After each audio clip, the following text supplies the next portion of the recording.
I'm here with Jonathan Dade, and Jonathan is a new coach and advisor here at Solid Pastors. Jonathan, thank you so much for meeting with me. Oh, thank you for having me today. Jonathan, talk a little bit about yourself. Tell us a little bit about your experiences and your strengths and skills. Okay, so it's interesting. I came into ministry a little bit later in my career.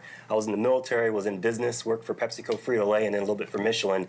And then God essentially called me to plant a church. And frankly, I didn't even want to do it, but God just kept pressing on me. I want you to plant a church. I want you to plant a church.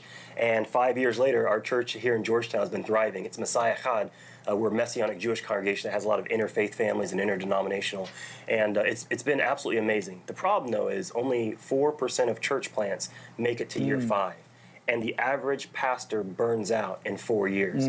A lot of my MBA work and a lot of my thesis in my seminary program was about how do you prevent faith leaders from burning out. And one of the biggest things is you need someone to come alongside of them, to encourage them, to love them, to pray on them, to show them different resources that we've used in business, like different books, Strength Finders, and how to win friends and influence people, how to do a budget sheet, any of those things, bringing all that into their ministry, and that is what enables them to go further. And that is what I want to be able to offer different individuals and pastors so they can stay in the race, because every time a pastor leaves the race, the devil wins. And I absolutely hate it. Oh, that is so good. And you've written a book on that subject. Yes. This is my book's called The Church in the Community, and the subtitle, I love it, is 25 Life Realizations from a Black Veteran Who's Overcome Racial Prejudices, Anxiety, and Thoughts of Suicide to Become Very Successful in Business, Ministry, and Life. That is so good. Pastors deal with the anxiety. They deal with the depression. They deal with offended people. And books like this, and there's lots of other books as well,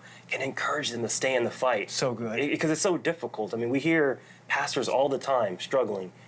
The resources are right here. We just need to get it to them. Thank you so much, and God bless your ministry. Oh, thank you.